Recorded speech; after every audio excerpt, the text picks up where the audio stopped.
जी, नमस्कार साथियों, कैसे हो सभी? आई होप आप सभी अच्छे होंगे, स्वस्थ होंगे और आप अपनी तैयारी भी शानदार तरीके से कर रहे होंगे। देखिए भई, आपका सीटेट एग्ज़ाम होना है, उसके आपके प्री एडमिट कार्ड भी आ चुके हैं, ठीक है? और आप अपनी तैयारी भी अच्छे से कर रहे होंगे। तो दोस्तों, हम आपके लिए एक छोटी-सी वो जानकारी लेकर आए हैं यहाँ पर कि भई आपको ओएमआर शीट जो होती है सीटेट की, वो किस प्रकार भरनी है, क्योंकि आपका पेपर ऑफ़लाइन होना है, ऑनलाइन नहीं है। तो ऑफ़लाइन में आपकी ओएमआर शीट आती है, तो उसको ओएमआर शीट को भरते समय ध्यानपूर्वक भरना है, आपको कोई भी गलती उसमें नहीं करनी है। आप कुछ भी गलती कर देते हैं तो आपका जो रिजेक्शन हो जाती है ओएमआर शीट और आपका रिजल्ट रुक जाता है, आप फेल हो जाते हैं, तो उसमें कुछ ना कुछ आपके लिए नुकसान हो सकता है। तो एक बार ज़रूर देख लीजिए भई कि आपको ओएमआर शीट सही तरीका भरने का क्या है, ओएमआर शीट की जल्दबाजी नहीं करनी है भरने में, क्योंकि ओएमआर शीट आपको दूसरी नहीं दी जाती है, ठीक है भई? एक ही ओएमआर शीट मिलेगी, आप उसमें कुछ भी गलतियाँ वगैरह कर देते हैं तो आपको कुछ नहीं हो सकता फिर, क्योंकि ओएमआर शीट दूसरी नहीं देते हैं वो लोग, ठीक है? तो देखिए, सबसे पहले ऑप्शन में कॉलम क्या है यहाँ पर आपका अनुक्रमांक यानी रोल नंबर का, जो आप अपना सबसे मेन है एडमिट कार्ड, जो एडमिट कार्ड लेकर जाएँगे आप ओएमआर भरते समय सामने अपना एडमिट कार्ड रखना है। एडमिट कार्ड से आप रोल नंबर लिखेंगे भी जो और एडमिट कार्ड में दिया हुआ है, मान लीजिए यहाँ पर आपका रोल नंबर था 023, सॉरी फ्रेंड्स, यहाँ पर मैं दोबारा से लिख देता हूँ 0234503, मान लीजिए ऐसे इस तरह से आपका कोई रोल नंबर है। तो देखिए, जो आपने 0 ऊपर लिखा है तो अब ये जो पहले में 0 वाला दिख रहा है इसको आपको काला करना है, ठीक है? 2 लिखा है तो दूसरा आपका उसी के सीधे लाइन में आपको दूसरे नंबर पर काला करना है। आपका अगला 3 लिखा है तो आपका उसी लाइन में तीसरा, ऐसा नहीं है भई डबल मत कर देना किसी को कि उसी लाइन में 0 कर दिया, उसी लाइन में आपने यहाँ पर 3 कर दिया, तो आप लगभग थोड़ा-सा भी गलत हो जाएगा वो, क्योंकि जो ओएमआर शीट होती है इसको कंप्यूटर से होती है, कंप्यूटर बेस्ड आपका चेकिंग होती है, तो कंप्यूटर जो स्कैन करेगा वो आपको रिजेक्ट कर सकता है, क्योंकि आपका एक लाइन में 2 ही अंक आपने वो गोला कर दिए हैं, ठीक है? काले कर दिए हैं, तो वैसा नहीं करना है, बहुत ध्यानपूर्वक भरना है। तो ऐसे ही जैसे आपका मान लीजिए ऊपर 4 लिखा है तो यहाँ 4 करना है, 4 पर इस लाइन में इसमें 5 लिखा था तो इसमें 6 कर दो, 6 लिखा है 6, 5 लिखा है 5, यहाँ पर 9 लिखा है 9, यहाँ पर 7 लिखा है 7, ऊपर जो ऊपर लिखा है आपने उसी लाइन में वही नंबर का गोला आपको काला करना है, ठीक है भाई? देखिए, ये आपका अनुक्रमांक हो गया। अब आता है आपका मुख्य प्रश्न पुस्तिका यानी मेन टेस्ट बुकलेट नंबर, जो आपको बुकलेट मिलती है ना, जो क्वेश्चन पेपर बोलते हैं आप, वो बुकलेट जो मिलती है उस पर एक सीरियल क्रमांक रखा होता है। तो वो सीरियल क्रमांक आपको यहाँ पर भी लिखना है कि मान लीजिए जैसे भी आपको मिला 0432215, जो भी आपको रैंडम नंबर बता रहा हूँ भाई मैं, तो जैसे-जैसे ऊपर 0 लिखा तो 0 पर भरना है, ऐसे ही जैसे अभी रोल नंबर भरा था, सेम उसमें ऐसे ही कॉलम आपको ब्लैक करने हैं या काला करने हैं आपके बॉल पेन से। भाई ब्लू भी ले जा सकते हैं और आपका क्या नाम है, ब्लैक बॉल पेन भी चलता है, ठीक है? तो वैसे से भी आप कर सकते हैं। ठीक है भाई, इस तरह से आप मेन बुकलेट भर देंगे। उसके बाद क्या है, मेन पुस्तक कोड आपका देखिए ये आपका लिखा हुआ आएगा ओएमआर पे। तो आप ये ज़रूर ध्यान रख लीजिएगा कि जो आपका ओएमआर पर ये एम एम है लिखा, मान लीजिए भाई एग्ज़ाम्पल के तौर पर है, कुछ भी हो सकता है आपका ए, बी, सी, डी, एक्स, वाई, ज़ेड, कुछ भी हो सकता है।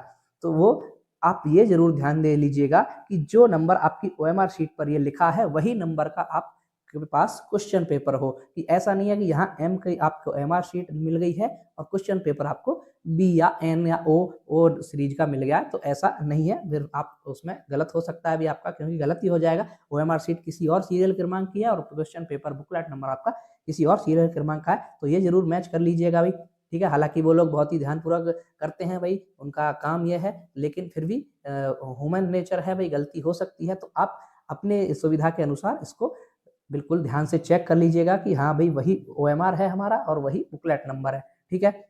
उसके बाद सबसे ज़्यादा ज़रूरी ये है भाई कि भाषा फर्स्ट, लैंग्वेज फर्स्ट जो आती है आपकी, लैंग्वेज फर्स्ट में आप क्या भरेंगे कि लैंग्वेज फर्स्ट में भाई वो लोग भरेंगे जो आप अपने, मैंने बोला था अभी कि आप अपना एडमिट कार्ड अपने सामने रखिए, आपने एडमिट कार्ड में सब लिखा होगा कि लैंग्वेज फर्स्ट में आपने कौन सा सब्जेक्ट भरा है। मान लीजिए लैंग्वेज फर्स्ट में आपने भरा है हिंदी, क्या भरा है भाई? हिंदी, ठीक है? अब लैंग्वेज फर्स्ट में हिंदी भरा है तो आप जो हिंदी बुकलेट पेपर मेन है भाई, मेन मेन में ही है, तो वही मेन बुकलेट पेपर नंबर का आप कोड भरेंगे एम, तो एम यहाँ पर और एम पर आप गोला कर देंगे, ठीक है? ऐसे ही आप भाषा सेकंड है, भाषा सेकंड आपकी, देखिए भाषा सेकंड इस आपकी अलग-अलग भी ले लेते हैं लोग, जैसे किसी की संस्कृत होती है, किसी की असमी होती है, तेलुगु, तो मलयालम, कन्नड़ अलग-अलग भाषाओं में होता है। तो आपकी जो मान लीजिए अगर इंग्लिश है, देखिए पहले सुन लीजिए इंग्लिश वाले, अगर इंग्लिश है, इंग्लिश के लिए तो सेम बुकलेट होती है, ठीक है? तो एम ही लिखना है आपको और यहाँ पर गोला करना है। लेकिन आपकी संस्कृत वगैरह जो लेते हैं, उसके लिए आपको अलग से एक बुकलेट दी जाती है, तो उस बुकलेट पर जो नंबर होगा वो आपको भरना है। मान लीजिए संस्कृत लिया आपने सेकंड लैंग्वेज में, तो संस्कृत में मान लीजिए आपको यहाँ पर एन नंबर का मिला या ओ नंबर का बुकलेट मिली, तो आपको ऊपर ओ लिखना है और ओ पर गोला करना है, ठीक है? ना कि एम पर, क्योंकि आपकी जो सेकंड लैंग्वेज है वो है आपकी संस्कृत। तो संस्कृत का पेपर अलग से मिलेगा आपको, मेन बुकलेट में संस्कृत का नहीं होता है, ठीक है? तो आपको इस तरह से ये बहुत ध्यानपूर्वक भरने हैं भाई, लैंग्वेज फर्स्ट और लैंग्वेज सेकंड। इनमें भी अगर गलती हो जाती है तो फिर कंप्यूटर क्या है, उसी बेस पर चेक करेगा कि आपकी लैंग्वेज फर्स्ट, अगर मान लीजिए इंग्लिश का जैसे मान लीजिए लैंग्वेज सेकंड है, इसमें आपने एम एम था, एम भर के और गोला कर दिया, आपका जो संस्कृत का बुकलेट मिला था वो नहीं भरा, तो वो क्या करेगा कंप्यूटर, कंप्यूटर क्या करेगा आपका स्कैन करेगा, क्या है एम, वो एम से आपका सेकंड लैंग्वेज को चेक करेगा, तो वहां से आपके सारे जवाब गलत होते चले जाएंगे, क्योंकि आपने तो संस्कृत करा था, ठीक है भाई? तो ये गलती नहीं करनी है आपको। हाँ, तो देखिए भाई ये तो हो गई आपकी ऊपर आपका बुकलेट नंबर वगैरह किस-किस प्रकार भरना है। उसके बाद आते हैं कि आपको क्वेश्चंस के आंसर किस प्रकार करने हैं। तो देखिए आपके 1 से लेकर 30 तक जो होते हैं आपके, ये तो कॉमन होते हैं सबके लिए, सीडीपी का जो पोर्शन जो होता है वो आपको करना है, तो ये सभी को करना होता है। लेकिन उसके बाद आपकी कहानी चेंज होती है भई, उसके बाद क्या होता है, आपकी एडमिट कार्ड आपको बिल्कुल अपने सामने रखना है, उसमें क्लियरली देखना है कि लैंग्वेज फर्स्ट में आपने कौन-सा सब्जेक्ट चूज़ किया है, उस पर कौन-सा सब्जेक्ट लिखा हुआ है। अगर लैंग्वेज फर्स्ट में आपका हिंदी लिखा है, तो आप केवल उस बुकलेट में जाएँगे, उसमें देखेंगे कि जहाँ पर भी हेडिंग ऊपर लिखी हो कि लैंग्वेज फर्स्ट हिंदी, है ना? लैंग्वेज फर्स्ट के रूप में हिंदी लिखी होगी, जहाँ पर भी आपको उसी क्वेश्चन पेपर को करना है, उसी के 31 से लेकर के आगे क्वेश्चन करने हैं, ठीक है भाई?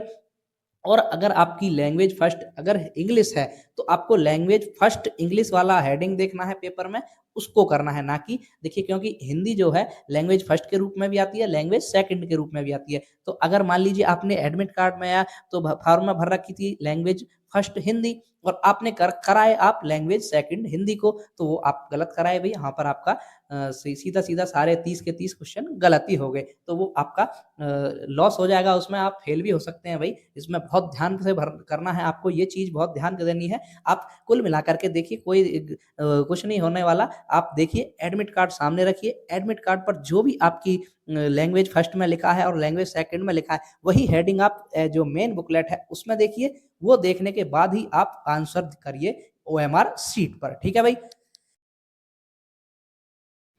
ठीक है दोस्तों, आपको इस प्रकार लैंग्वेज फर्स्ट और लैंग्वेज सेकंड में कंफ्यूज नहीं होना है, तो उसके अनुसार आप कर सकते हैं। उसके बाद आपका आता है पेपर 1 में भई क्या आता है, 2 लैंग्वेज हो गई, आपके बाद आता है मैथ, है ना? और मैथ आता है, वो तो सभी के लिए है लगभग, अगर जिसने मैथ लिया है मैथ। उसके बाद आता है आपका ईवीएस, एनवायरमेंटल स्टडीज। ये आपको इस प्रकार ओएमआर शीट भरनी है, ठीक है भाई?